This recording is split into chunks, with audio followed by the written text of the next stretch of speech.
Welcome to The Vital Point. I'm your host, Jonathan Schechter.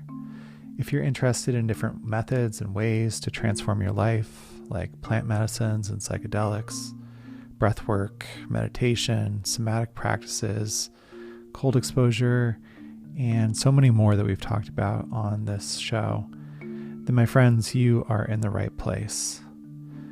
This podcast is not just for practitioners. It's also for you if you're new to transformational work and you're looking for more information and direction. The reason I chose the name The Vital Point is to highlight the most important secret to actually changing your life, regardless of the method or modality that interests you. Are you ready to hear it? The vital point is that you have to practice. You can't just listen or read about transformation, and most of the time you're not going to have some sort of one-time life-changing event. Real transformation is a process. I started this podcast to spotlight incredible leaders and practitioners who have experienced their own transformation and have been called to share their passion and mission with others so that you can benefit as well.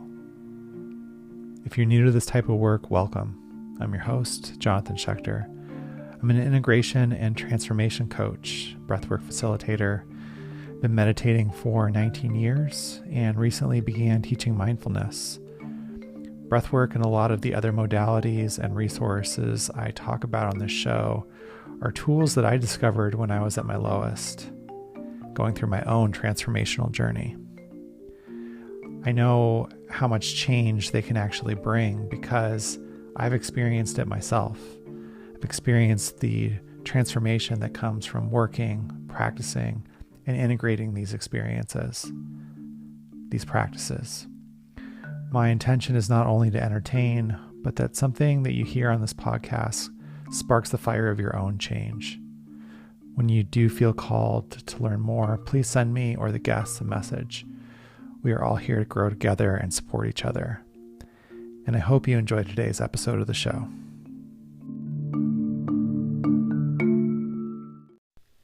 This episode is all about one of my favorite transformational practices and one that I've been doing the longest, meditation. It's a great place to start if you're new to meditation and have ever been curious about it and maybe have felt overwhelmed about where to begin or felt like you just can't do it, which is a common thing that I hear from clients. They feel like they can't meditate or that there's something wrong with them because they're not able to settle their mind down, or they sit down to meditate and they just notice a whole lot of mental activity. They notice their mind going in 18 different directions. And, that's a common feeling.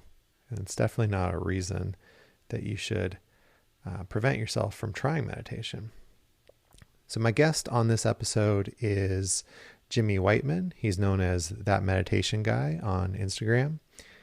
He's a meditation teacher and a pretty wonderful person. And I really enjoyed getting to know him a bit, learning more about his story and his meditation practice on this episode of the podcast. We talked about the similarities in our journeys and how we found meditation. Had some interesting similarities. Both of us had this common experience of being involved in the clubbing and dance music scene before discovering meditation, and about being able to get deeper into our minds in a more connected way than the clubbing experience was allowing us to do. Shocking, I know. Jimmy shared how his curiosity with mindfulness eventually led him to find a teacher who taught him meditation in the Vedic tradition, which entails using a mantra, and that was where he found his meditation home. So we get into that. We also talked about getting started on the meditation path, some of the common experiences and challenges that people often have when starting, and how to navigate those. We talked about how meditation calms the nervous system and the impact of that to our meditation experience. We also talked about the meditation experience expanding off of the mat, outside of our normal sitting practice as the practice progresses, and how that's a motivator to keep practicing. And that's really something that, for me is a motivator for why I practice. Is, it's one thing when you sit down and you concentrate on your breath, or you're using a mantra or some other type of meditation for, 5, 10, 20 minutes a day. But it's another thing when you start to experience the benefits of that meditation off of the mat and outside of your normal sitting practice. And for me, that's like, oh, wow. When I started to experience that, it was like, made me want to practice more, Jimmy was kind enough to offer a simple meditation practice that you can use as well. So he goes into that.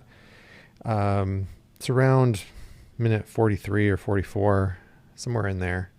But I would definitely recommend checking out the whole podcast interview. It's really interesting and got into some really good, juicy material. So if you're interested in learning more about meditation, definitely check out this episode and check out Jimmy's website to learn more about his offerings and about meditation. So enjoy. Welcome to another episode of the Vital Point podcast. If you are curious or practicing different transformational practices, from psychedelics to breath work, and of course, meditation, then you are in the right place, my friends. My guest today is Jimmy Wightman. He goes on Instagram as that meditation guy. And I'm really excited to welcome him to the podcast today to talk about one of my favorite topics, meditation. And meditation is one of my favorite topics because it really helped open the door to a lot of other transformational practices. It was really the first thing that I discovered almost 20 years ago and has brought me to the present moment, which is a fantastic gift, something that I'm intensely grateful for. And I'm just excited to chat with Jimmy today about that. So Jimmy, welcome to the podcast. It's great to be here. Thanks for having me. Yeah. So why don't we start by just talking about your story and about how you found meditation? Sure, yeah, I'd love to. So I always say that my journey really starts back in my early 20s when I got into the party scene in the UK, the clubbing and DJing scene, which might sound a little bit strange, but it was that partying lifestyle that I kept up for a number of years that led me to have some mental health problems that eventually led me to looking for a solution to those problems, which were insomnia and bouts of depression. And that's what made me start looking for meditation. Well, actually, no, it made me look for a solution, and meditation kept coming up as a possible way to treat insomnia and depression that had some science behind it. Because back in those days, the way I was thinking, it would never have occurred to me to go to a therapist or anything like that. I had a very kind of macho attitude to that whole thing. I guess something to do with the way I was brought up and maybe just the attitude in the UK. And meditation appealed to me because it was something that I could do on my own quietly. It might, made sense that if I could sort my mind out, maybe I'd be able to sleep. And if I could sleep, I wouldn't feel so terrible all the time. And I just get my life together. So that's how it started. And like a lot of people, I just kind of started exploring in a very normal way, buying how to sleep meditation CDs, mindfulness, videos on YouTube, that kind of thing. And I had a little bit of success sometimes. There might be one night where it worked and I got myself to sleep, and then the next night it wouldn't. But at some point I realized, look, this isn't working. I think there is something to this meditation thing, but I'm going to have to go much deeper. And that's when I signed up for a mindfulness course, which is the first thing that I did, a classroom-based mindfulness course. And that was 8 weeks. I went through that. It was really good. I learned some ways to understand my mind, and I definitely calmed my nervous system down a bit. But after the course was finished, I found that I didn't stick to it.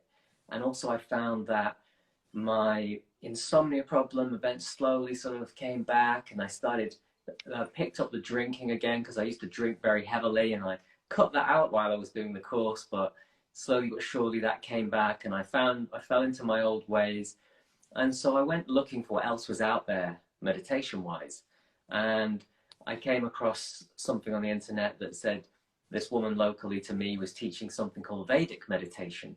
And the website said it was all very scientific. And I thought, okay, I like the sound of that. So I went along. And now, bear in mind, at the time, the thought of anything spiritual was massively off putting for me. I was really against all that because I was brought up Catholic. I rejected it all. I had monks at my school, and I just thought, they don't know anything, like teenagers do. And so I went along to this because I thought it also seemed scientific, like the mindfulness course. But once I got there, I found it had a very strong spiritual element. The teacher was singing a song in Sanskrit and lighting joss sticks, and there was a picture of a guru on the wall, and I didn't know who that was. It wasn't really explained. And next minute we were bowing to the guru. Now, years later, I understand that this is a puja ceremony. It's a very normal thing in India. It's a way to pay respect to this person who was pivotal in bringing this knowledge into the current time. So now it all makes sense. But at the time I was thinking, what's going on here? What am I doing? But once all that calmed down, and once we all sat down and she started teaching us the technique, she gave us a mantra and showed us how to use it and answered questions. And over the next 4 days, we learned how to meditate in this ancient style from the Himalayas. And it just worked for me. It was kind of what I was looking for. It gave me that ability to calm and quiet my mind in a way that didn't feel like I was training my mind or forcing my mind. It just seemed to soothe my mind into a calm and quiet place, and my body relaxed. And after, I'm not sure if it was on day 3 or if it was the last day, but on one of those sessions, I went home and I went to bed at like 9 p.m. and just slept fully through the deepest sleep I think I've ever had. I woke up the next day at 6 a.m. just full of energy, and I just thought, this is it. I don't know what this is. I don't know what it's doing to me, but I'm not going to give this up. I'm going to keep going. If I can sleep like this every night, that's enough. I got my money's worth. So that's what got me motivated. I just kept doing it and doing it and doing it because I was scared to lose the results of the sleeping problem, and the depression certainly was kind of gone as a result of that as well, because I guess that was tied into the sleeping problems. And after a while, after a couple of years, I started to think, well, hang on a minute. Those problems are solved now, but my motivation started to change from I'm doing this to solve my problems to how deep does this go? What other things could I do? How good could this get? And that's when I signed up for my first retreat.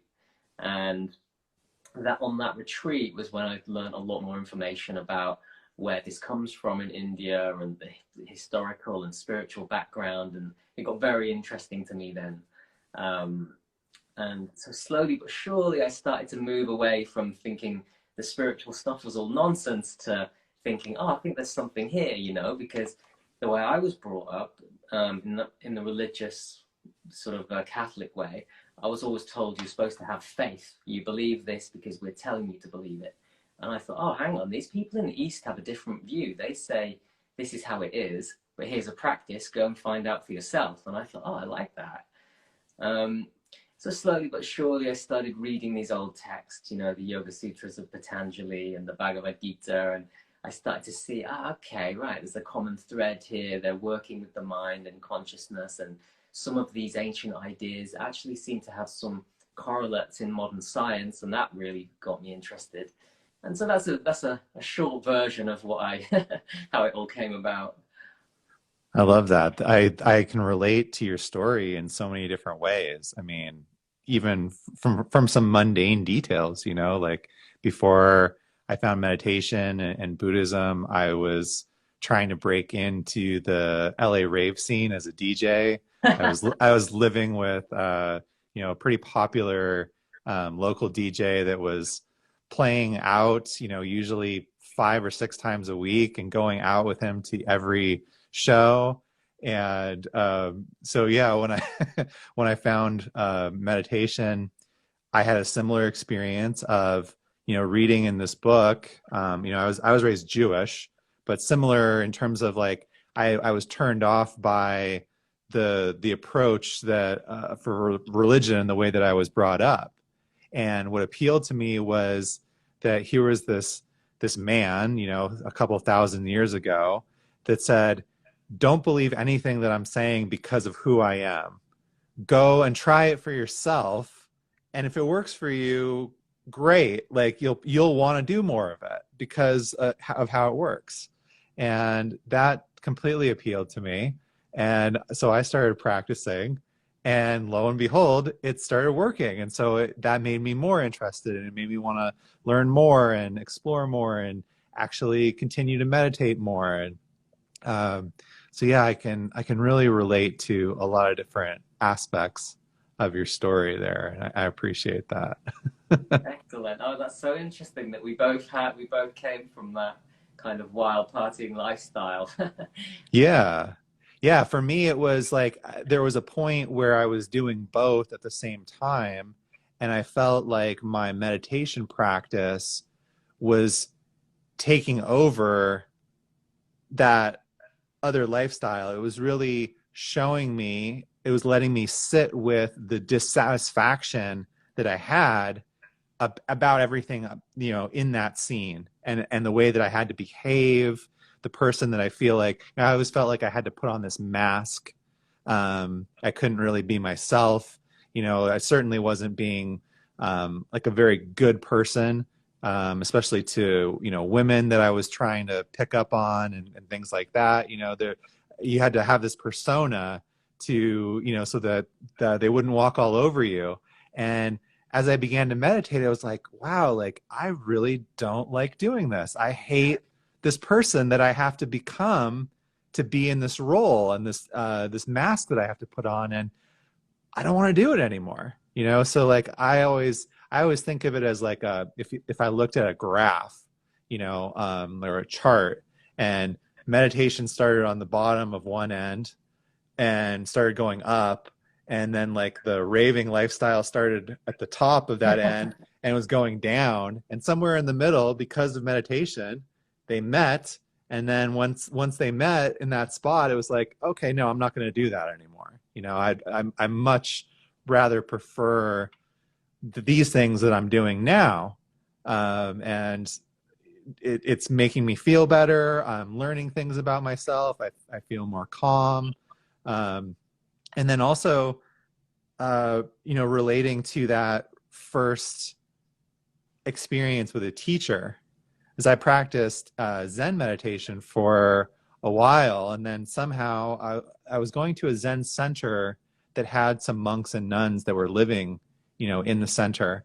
And even though the majority of them were Zen, there was this one Tibetan Buddhist nun that was living there.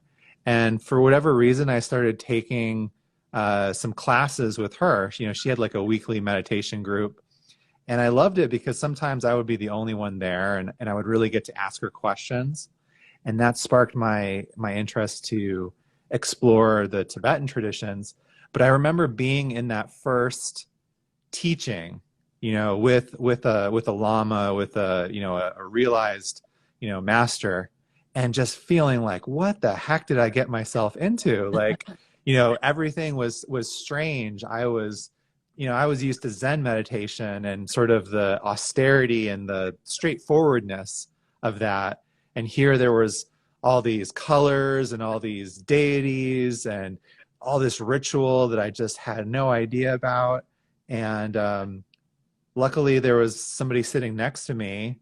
So at the end of the beginning or end of Tibetan Buddhist teachings, the tradition is that you offer a silk scarf to the teacher, and it's a sign of respect, right? And just a way to connect. And all these people were walking up and waiting in line, and there was a guy sitting next to me, and he looked at me and he just kind of went, "First time?" and I said, "Yeah." And he said, "Yeah, I could tell, you look a little lost." And he explained it to me, and he said, "Would you like to borrow my scarf?" And I said, "Yeah, thank you." And I remember being so freaked out just walking up, because this teacher had a very he's very stern, and he was very like, he had this his aura, or his like his just his being was very powerful. Now I understand, like, he did a lot of wrathful deity practice, and he really embodied this this very masculine, stern person. But like walking up, I was scared to death. Like, my knees were shaking, and I didn't know what the heck was going to happen. But that led one to another, to another, to another, and it really kind of helped me find where I felt comfortable and my home within meditation practice and within a tradition. So yeah, I love hearing your story. There's so much there I can relate to. Well, yeah, you said something interesting when you were talking about how your partying and clubbing lifestyle made you feel like you were putting on a mask, and you realized when you started meditating that that wasn't what you wanted to do. My experience was a little bit different, you see, because when I used to go clubbing and partying with my friends, the reason I was so into it was because I felt like it was a place where I could be free, because we were so into the music and all the rest of it that when like with that kind of music that's very, very repetitive, you can just completely lose your sense of self on the dance floor, and completely lose your sense of time, sense of the moment, sense of all of your problems. It's you can have a kind of momentary ego death on a dance floor. Definitely.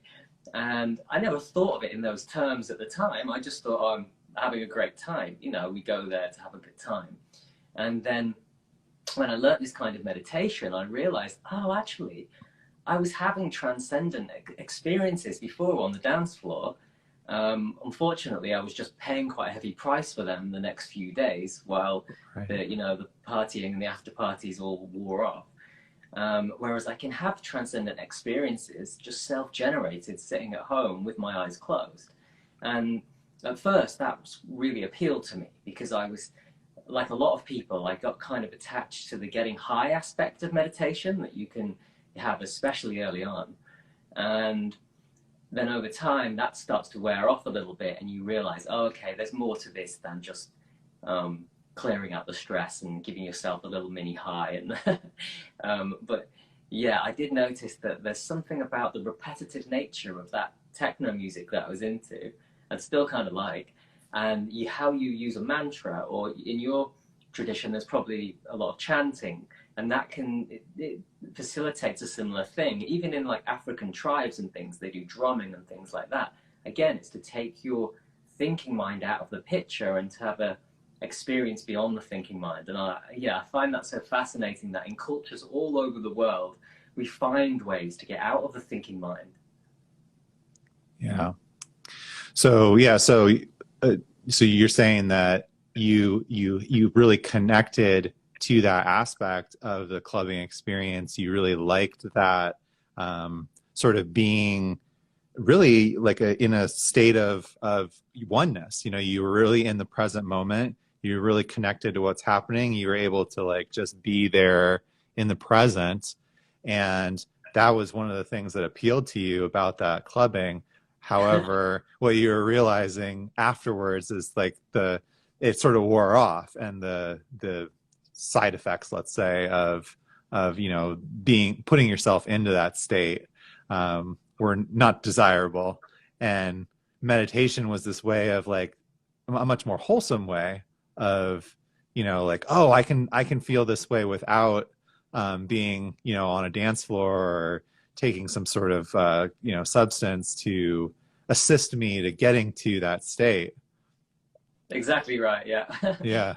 And even from a neurobiological standpoint, that makes sense, because when you do meditate, you do release certain happy hormones into the brain and bloodstream, which are very similar to ones that you can get in a clubbing environment, albeit artificially brought on.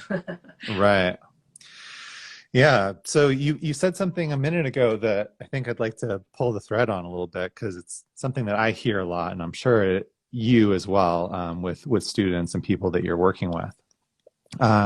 You said something about in the beginning, there's often a lot of euphoria or a lot of sort of blissful elements to meditation, and that is that appeals to a lot of people.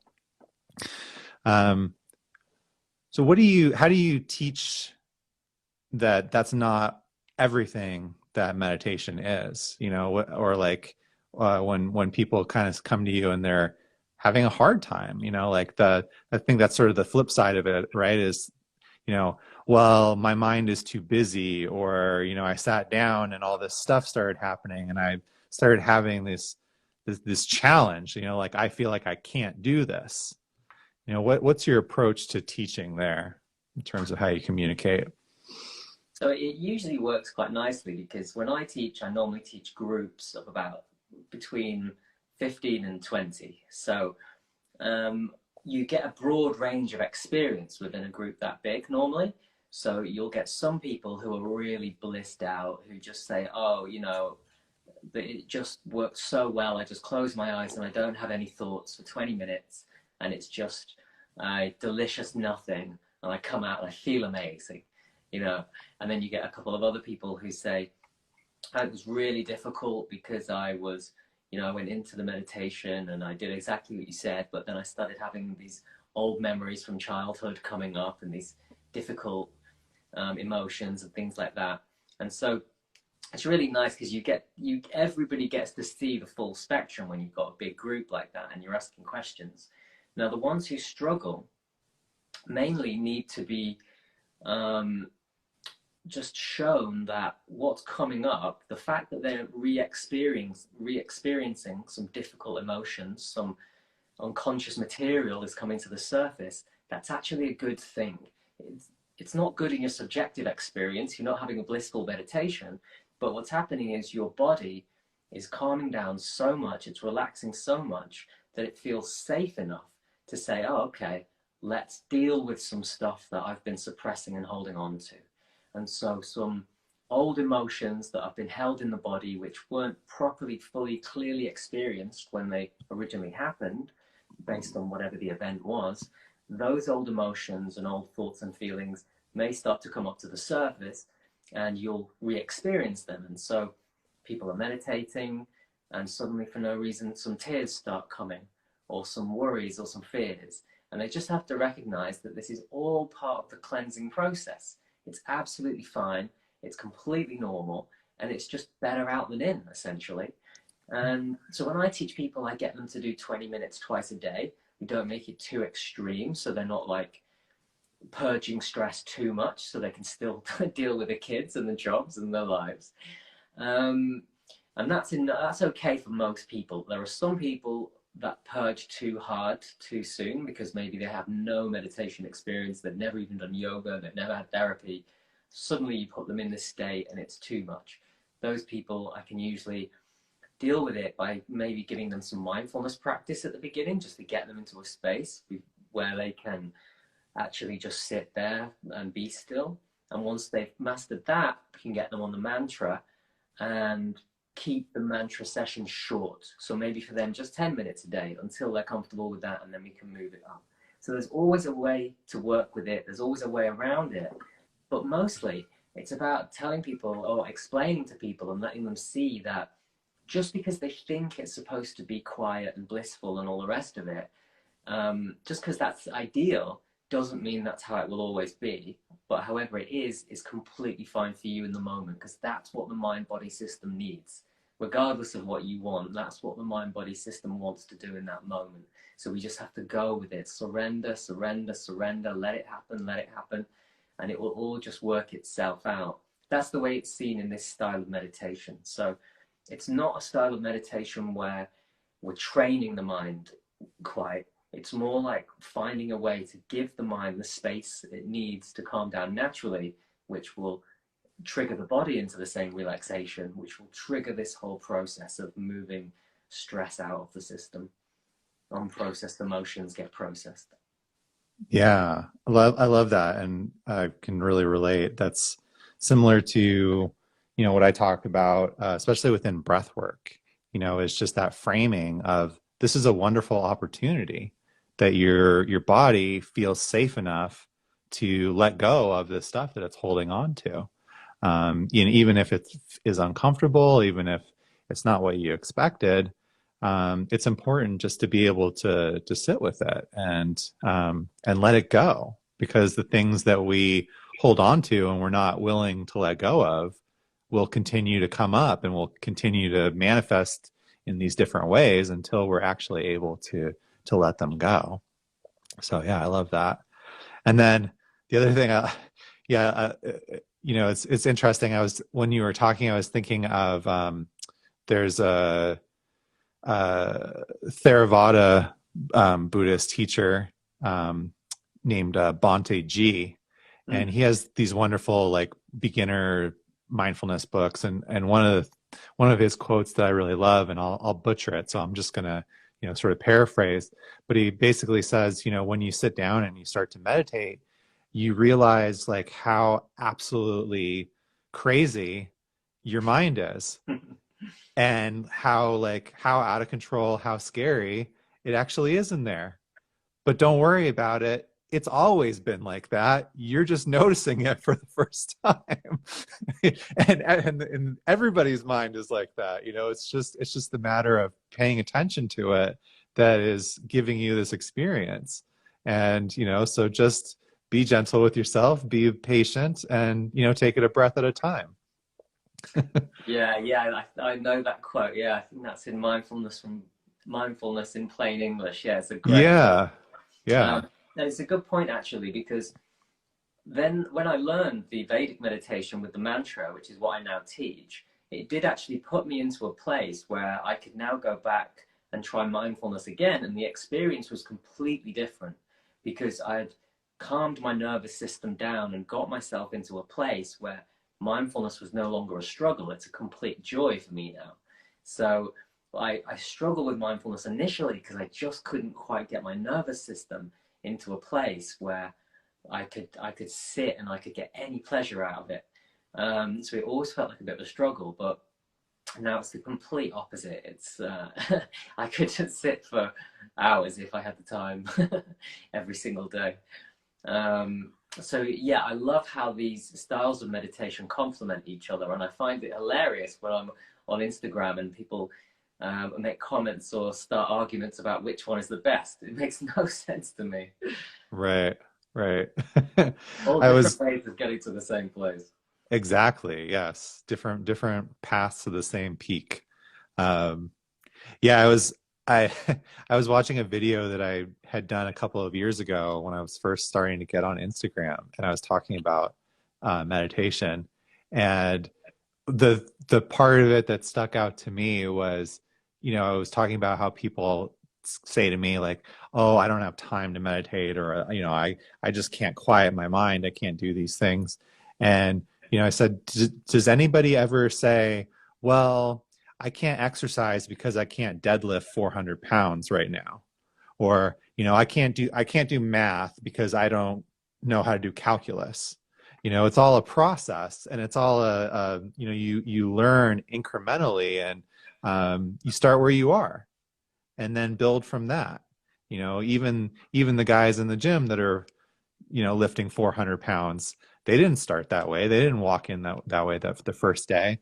So it's always been something that's made me laugh a little bit about how certain things we accept that with. We say, oh, of course I have to eat a certain way, and take time and devote time to my weightlifting practice, for instance. Or yeah, I started in school with arithmetic and multiplication, and I went to algebra and geometry, and now I can do calculus. But with this, for some reason, with meditation, it's like, oh no, like I can't do that because I can't get my mind quiet, or I sit down and everything starts going, mad in there, and no, I'm just gonna give up. Well, yeah, I completely agree because I think for a lot of people, we've been told that we have to be productive and that our worth is based on how productive we are. So sitting quietly, doing nothing for 20 minutes, or if it's you do it twice a day, 20 minutes twice a day, that's a big chunk of people's time. So I do get where they're coming from. But I always Yeah. say it's about like the ROI, basically. If I can give you a practice where you genuinely feel a big impact in your life, and you feel there is a return on that 20 minutes, then you'll do it. And you suddenly the excuses will go away. I've never come across one of my friends who said, oh, I haven't showered for the last 3 months because I can't fit it in. But people will say that about meditation. So you'll find the time for those things when they're really important and they really mean something to you. So that's what I find with this kind of meditation, actually, is that people do tend to have quite a good experience quite early on, or if they don't have a good experience, they have a powerful enough experience to believe that it's working, you know? So the stick rate's much higher with this than some other styles of meditation, I think, because of that factor. They're not questioning whether or not it's working early on. Hmm. Yeah, I can relate to that. For me, I think one of the aha moments early on was where I started to notice the impact it was having on me outside of my, outside of the mat, outside of my formal sitting practice. All of a sudden, noticing a thought beginning to arise where months ago, weeks ago, whatever it was, I would have immediately, there wouldn't have been any pause between the thought arising and it flying out of my mouth. And all of a sudden, here was this little teeny bit of time. And I could observe it and go, oh, wait, this is exactly what happens when I'm meditating and I'm like noticing my thoughts. And, having it start to occur off of the mat really inspired me to like, okay, this is really working. And I need to really focus on this and devote time to it because this is powerful. It's changing my mind, and it's changing the way that I'm relating to myself, relating to others, relating to the environment. And I really like it. So I want to do more of it. Yeah, quite often people say to me, I say, are you feeling the benefits in your life outside of the practice? And they'll say, oh yeah, definitely. And I'll say, what are those benefits? And quite often the phrase people use is unbothered. I just feel really unbothered by things that used to annoy me. Or they give specific stories like, oh, my husband did this thing and normally I'd fly into a rage, but I just didn't feel like it. I just let it go. And I'm like, yeah, it's just, you weren't a bad person before. You weren't choosing your reactions before. It's just that you have a different nervous system now. Your nervous system is in a completely different place. There is less stress hormones in your bloodstream. There's more sort of happy hormones, so to speak, in your Right. bloodstream. And so you can respond in that way. Um, and then if you bring mindfulness into it as well, mindfulness actually trains you in the way that you explained, where you can work with what's arising in that kind of way where you'll be able to observe your inner reactions as well. So it works on a number of different levels. The way I'm teaching people is more about sorting out the nervous system and getting people so calm that they'll be unbothered, like my favorite word. But then if you bring mindfulness in it as well, it's like hitting you on two levels. You can really calm down the mind and body with a mantra, and if you do some mindfulness, then you get some deep insight into how your mind works, why you react that way, why other people are like they are, and suddenly you've got the whole package. So that's why I'm quite a big fan of a number of different styles, because like I say, they complement each other nicely. Yeah, and they grow into and sort of inform each other as well, I would imagine. Within sort of like the context of Buddhist meditation, you start with shamatha, which is basically mindfulness, calm abiding, and then as you develop that, then you're into insight. Insight begins to develop, and then there are sort of different systems that build off of that. The different Dzogchen and Mahamudra, or the practices that are more working with mantras and visualizations and different deity practices. But yeah, those mindful, without that mindfulness and without that insight, um, it really isn't as profound. And that's why, we can start with those, more core foundational practices. And like you're saying, calming our nervous system, having a more regulated nervous system so that we're able to observe more rather than being reactive to it. I also like to, highlight that practice is building our equanimity as well. I think that's a skill that gets developed when one practices mindfulness and meditation, is that equanimity to observe, really that's just a different way of what we're saying, is just observing what's happening and being able to hold it without being reactive to it, or it affecting us in an emotional way. So yeah, it's wonderful to talk with you. And I feel like there's so much similarity between what we're talking about, even though we're coming at it from these different traditions. Like you said, it's wonderful to find those commonalities and those common threads. No, I completely agree. So, for example, based on what you just said, in the way I'm teaching people to build equanimity, it's you're kind of learning how to be disinterested in thoughts. So you're using the mantra in a very specific way, which is not concentrating on it, but using it effortlessly. And then with everything else, you just learn how to be with the mantra and disinterested in everything else. And that works quite nicely when you're not meditating in your normal life. Thoughts, feelings, emotions come that could bother you, but you've learned how to be disinterested, how to just let it come and go.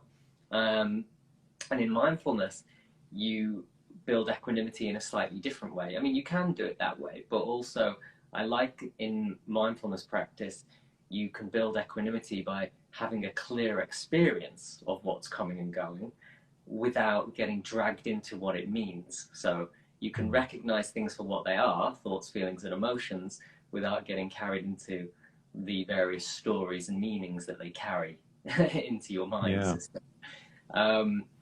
And again, it all just complements each other sort of quite nicely. I found mindfulness quite hard at first because it just felt like I was getting washed away with whatever came up. And then, so I had to learn how to be disinterested and learn how to calm myself down with mantra. And then once I did that, the whole world of other meditation practices opened up to me because it just seemed so easy to go from that place. Also, having a calm nervous system has some other interesting side effects, which I didn't expect because I was very anti-spirituality at the beginning of all this journey. And then when I learned how to get really, really calm and really, really still, I started to have these experiences which I just couldn't explain, which were feelings of being very, very connected to other people and feeling very loving towards people who I didn't know and things like that. And I had no idea what to make of these experiences because I just had no framework for it whatsoever. I just wanted meditation to help me sleep. And so that's also when I started to do some research into, what's actually happening to me here. And of course, it all makes sense once you see people have been going through these processes for thousands of years, and there's names for them, and there's maps for them, and all the rest of it. And you're like, oh, okay, I'm here on the map. That makes sense now. So yeah, it's a very interesting and intricate journey, that's for sure. Yeah, I love that. And I can totally relate. It's like, what the heck is happening to me? And there's a certain, and again, like we were talking about it earlier in the conversation, there's a difference between being told something or like, hey, this could happen to you, and experiencing it yourself. When you're experiencing it yourself, you're there, like, yeah, there's a certain amount of questioning or what's happening to me right now, but it's undeniable that there's something happening. As opposed to going to church or a temple, and the priest is, a rabbi or whatever is telling you about what's going to happen, or you're reading about, connecting to the divine in this particular way, without having that direct experience yourself. And then, yeah, picking up a book or working with a teacher, and I have this burning question, like I had this experience and it was so intense, and what do I do with that, and what does it mean? And it's like, oh yeah, that's on page 32, just look right here. uh, yeah. So yeah, really, really, really appreciate that, that share. I was wondering if, we've been talking a lot about meditation. I was wondering if you would be open to offering a brief practice to the folks that are on the live and people listening later. Maybe something along the line of 5 to 10 minutes Yeah. that we could follow along with. Yeah, sure. Yeah, I'd love to. Yeah. Awesome. Okay. This is fun. I didn't know we were going to do this. Good. So, just take a comfortable seat. And whenever you're ready, you can gently close your eyes. And we will start by taking a big deep breath in through the nostrils. And out through the mouth.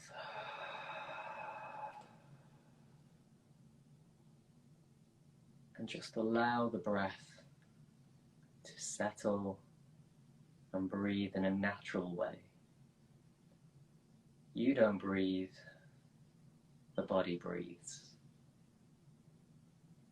So let the breath find a natural rhythm.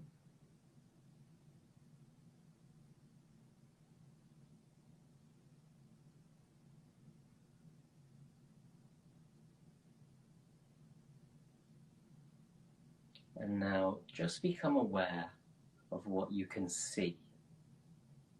Your eyes are closed, but you'll still have an experience of seeing. What is that experience actually like? You don't have to focus or concentrate. Just be aware of the experience of seeing.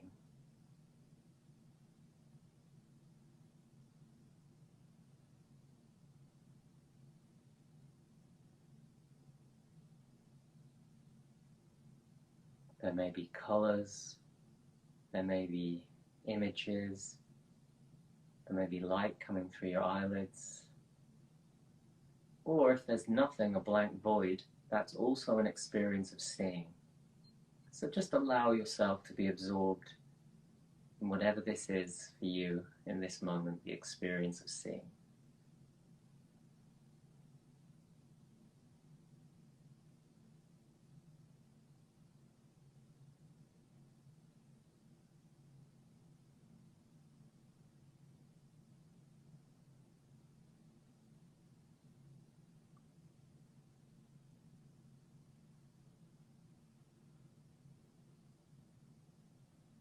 And the attitude here is you don't want more of it, you don't want less of it. It just is what it is, and you just observe.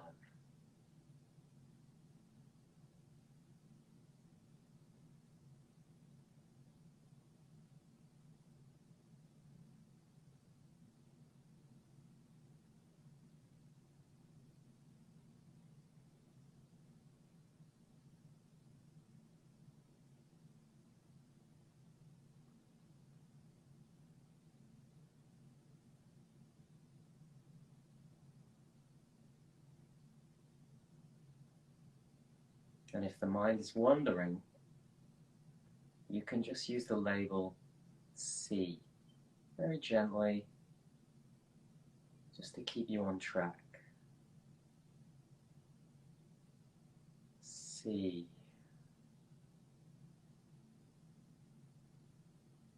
See.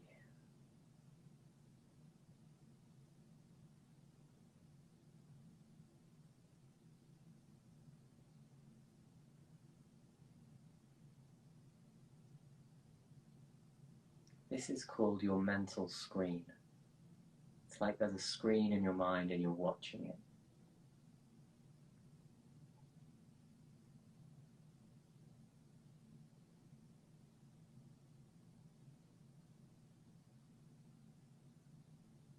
Okay, now you can let that go and tune into the experience of hearing.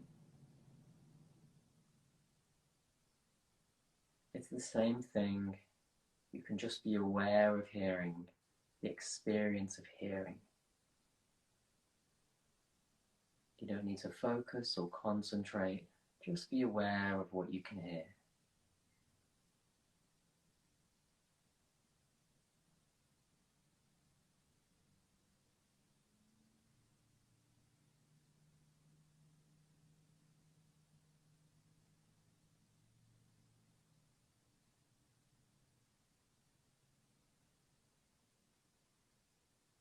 You might hear sounds outside of yourself, such as things in the room or in the street outside, or my voice. That's an experience of hearing. Or you might hear your own inner voice talking about this practice or something else. That is also an experience of hearing, even though it comes from your mind. So just tune in now to the experience of hearing, and you can use the label hear very gently to keep you on track. Hear, hear.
And now you can let that go and become aware of what you can feel. I'll be feeling sensations arising in the body. You might feel the position of your feet on the floor, your hands in the lap, aches and pains.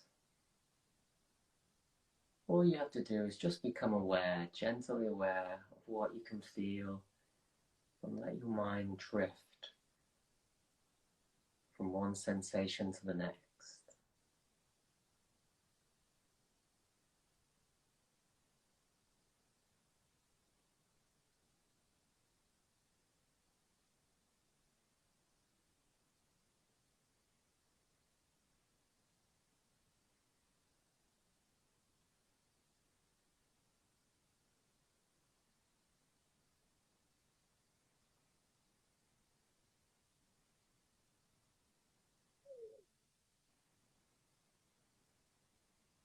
But it's not only sensations that we feel, we also feel emotions. So there may be some emotions coming up, nervousness in the belly, or feeling of contentment in the heart area, or any number of other emotions may be coming up. You can also soak your awareness into those things too. Those are also a feeling experience. So let your mind drift between various different sensations or emotions. And when you land on one, just for a second, just soak your awareness into it until it feels like you can move on to the next one.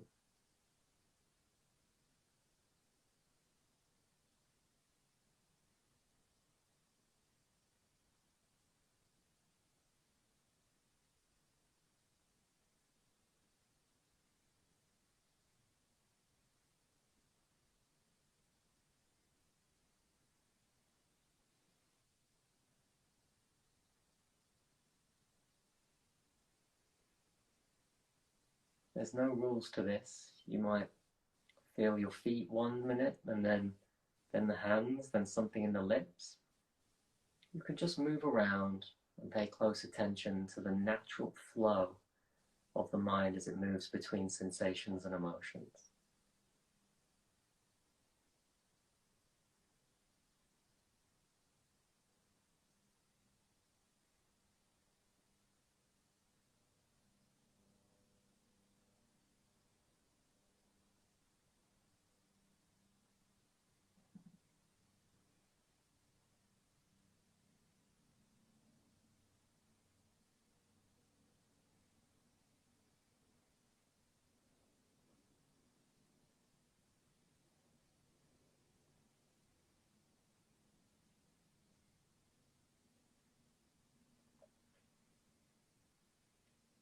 If you want to keep your mind on these things without wandering, you can use the label feel.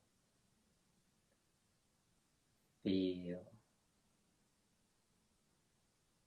Feel.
Okay, now you can let that go, but just keep your eyes closed. And I want you to know that you can track any and all experience that is arising by using those three labels: see, hear, and feel. So you can sit in meditation now, anytime, just see what comes up, and then all you have to do is label it. If it's a seeing experience, then use the label see. If it's noises outside the room or talk in your mind, it's hear. And if it's any kind of emotion or physical sensation, you can say feel to yourself very gently in your mind. And that's how you sit in meditation and witness your inner experience.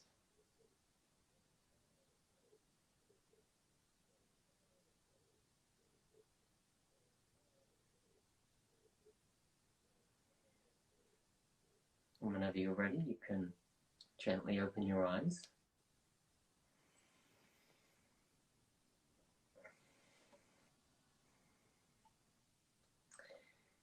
There we go. It was a quick one. So great. I always love I love meditating with people, like it seems strange to my like Western scientific mind, but I meditate every day and I can tell the difference between me sitting in my room by myself and what there's like about 40 people on this live right now that we're all practicing together, and there's an energetic difference, and that's just it's just a wonderful feeling.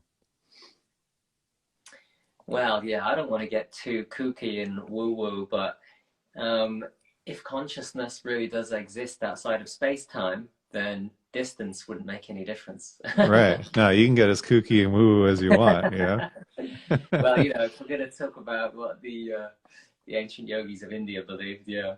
But I don't really mind what anyone believes, I just think it's fun to play with these concepts. Sure, sure. Well, thank you so much for offering that. It was quite lovely. I enjoyed it, yeah, yeah. I mean, I would normally take a good half an hour to go through that process. So if anybody does want to experiment with that, feel free to stay much longer with each of the different uh, see, hear, feel categories.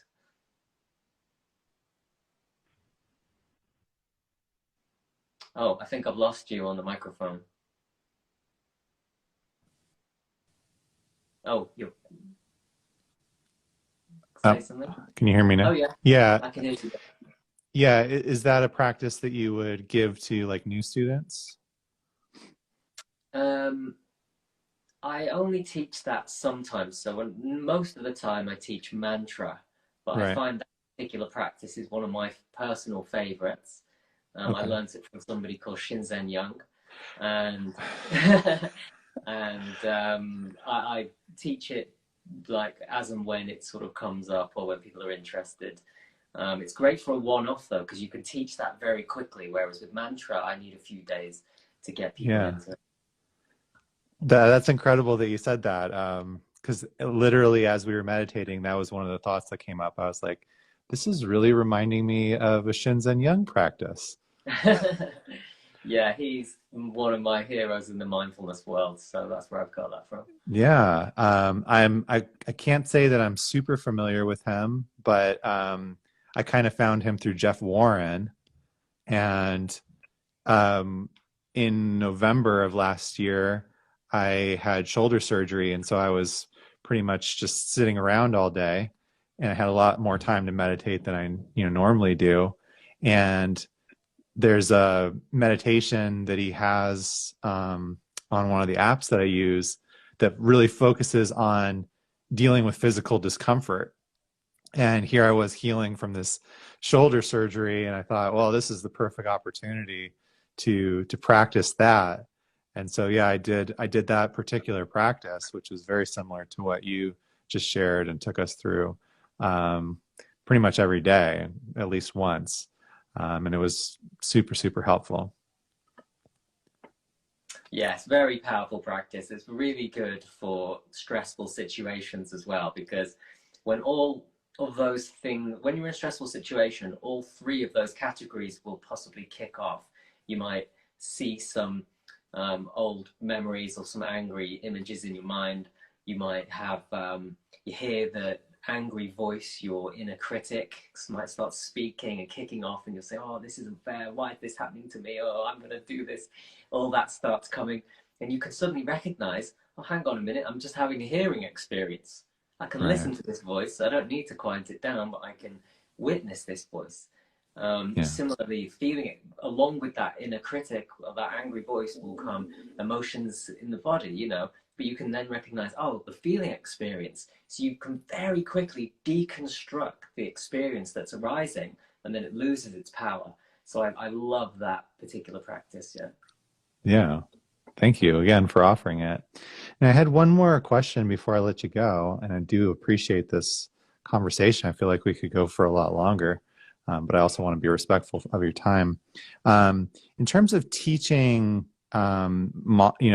mantra within meditation, does everybody use the same mantra, or is the mantra specific to the individual? How does that work? It's different ways of doing it depending on the teacher. So, a lot of teachers will give a different mantra to each individual. They won't be specific to the individual, so it's not like everyone has their own personal mantra. There's a list of mantras, and they're given out based on various different reasons and requirements. But when I teach it, I teach my classes over Zoom, and you've got 20 people on there, so we all use a universal mantra. So it makes it a little bit easier, and I'm very happy with that mantra for every person pretty much. And it still works exactly the same as giving a personal one. So it depends how people want to approach it, but I use one mantra for everybody who's on the call, because it's Yeah, it's more it's more about how to use the mantra than what hmm, the mantra is. Yeah. sure. Yeah, I was just curious because, again, comparing it to like the use of mantra in the Buddhist traditions, there's hundreds of different deity practices, and each one of them has a specific mantra that you use, that with a visualization and a sadhana practice, a more ritualized practice around it. Um, but it's somewhat to do with like, yeah, your teacher could say, this is the practice that I think you should do. Or, you know, also connecting to certain aspects of that deity, you know, like there's, if you're working on embodying more compassion or more purification or, you know, different skillful activity, you know, there are different deity practices that you would, you know, work with in those cases. So I was just curious, you know, how it worked in the, you know, within the lineage that you practice. Okay, yeah, so that's a good point. So I prefer not to go into that whole side of it at all. I say, look, just think of this mantra as a soothing sound with a vibrational quality, and then because you've got no concepts attached to the mantra, your mind can't really do much with it. So if I gave you the mantra chocolate, you know, you'd be repeating it, you'd be thinking about chocolate, you'd be wanting chocolate, a whole cycle of clinging and craving would kick off, if you're anything like me anyway. Or similarly with another word like sex. But if I give you just a soothing sound with no concepts attached, and I teach you how to use that in an effortless way, your mind can't do much with it, but it's still soothed by it. It's still charming enough to get the mind hooked and to let thoughts fall away, but it's not going to give the mind like something, the mind can't make anything out of it. And so it's a very quick way to get yourself into a deeply relaxed and quiet place. But you use the mantra in such a way, you hold it so delicately that even the mantra can fall away as well. So this is why I say it's not concentration or focus. The idea isn't to get good at using a mantra, it's to get good at using the mantra in an effortless way that you lose the mantra and everything else and yourself, your sense of time, your sense of who you are. You can just surrender and let all of that go. Yeah. Awesome. Thank you for sharing that. No, well, Jimmy, this has been a wonderful conversation. Really enjoyed it. And like I said, I feel like we could definitely talk longer, and maybe we'll have to set up a part 2 at some point, get a little deeper into this stuff. I'd be happy to. Yeah, it's been nice to chat to somebody who knows quite a bit about this. So I go deeper than I quite often can on these podcasts. Yeah. Geek out a little bit about it. Yeah. If people want to work with you and learn more about your offerings and teachings, where should they go? Most easiest place is follow me on Instagram, that meditation guy, because I try and post on there every day. Sometimes it's just me playing with my dog, but sometimes it's really detailed info about meditation.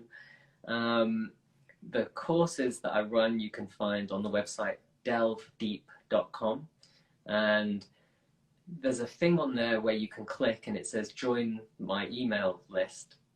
I send 3 emails a week, and I try and make them really, really interesting, really short, really to the point, but really interesting, usually stories or tips or science or something from my own experience. But I really put most of my best stuff there. So if people don't mind getting another email in their inbox, I work really hard to make those genuinely good. But if people don't join that, it's fine. Usually some months later, it will pop up on my Instagram anyway. So it's all good, no pressure. But yeah, if anybody wants to join one of my courses, you'd find me on the website delvedeep.com. Awesome.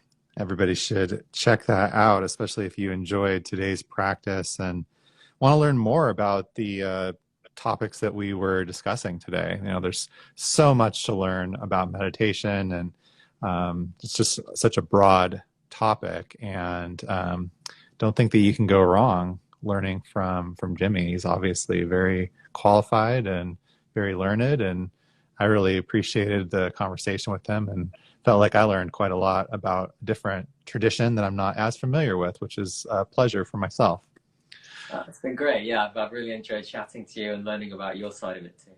Yeah. And thank you to everybody that was on the live and followed along and joined in the practice. Really appreciate that. It really made it special. And if you're following along on the replay, you can enjoy that too. And just so happy to have you here. If you're listening to the replay on Spotify or Apple, Give the Vital Point podcast a review, a follow, so you can listen to more content about different transformational practices, hallucinogenics, psychedelic integration, cold exposure, breath work, meditation. We've got them all. So if today's show sparked your interest, go ahead and give us a follow. And there's a lot more content where this came from. So thanks again, Jimmy. Really, really appreciate it, and hope you enjoy your evening there in England. And so nice to connect with you, and I'd love to do it again sometime. Thank you. Yeah, I would love to do it again too. Great to meet you. Awesome. Well, thanks everyone. Thanks for joining the Vital Points. And until next time, keep practicing and have a wonderful rest of your day. Thank you. Cheers. Thanks for checking out another episode of the podcast. I hope that you enjoyed it and that you feel inspired to go and do some practice of your own. Remember that integration and practice is the vital point. Maybe this episode inspired you to add something new to your daily or regular practice, like meditation or breath work. Or you're ready to take that ice bath that you've been dreading, but you know is going to be really good for you. Maybe you're curious to something that you've been called to try, like working with a new teacher or facilitator, or working with psychedelic or plant medicine in whatever way is safe and legal for you where you live. Please reach out to me or to the guest through the links on the show page to learn more about what we talked about on this episode. Subscribe to the podcast and please leave us a review, which really helps the show, makes it visible to more people. And if you're finding the show valuable, please share it with a friend that would also be interested, and share it on your social media. Follow me at Blue Magic Alchemy on Instagram. That's all one word. And if you're interested in learning more about breathwork, or you'd like support with self-development and transformational practice, reach out to me at bluemagicalchemy@gmail.com or Instagram to set up a discovery call for individual coaching sessions and my 6-month transformational coaching container. Until next time, be well, keep practicing, because that's the vital point. Be well, my friends.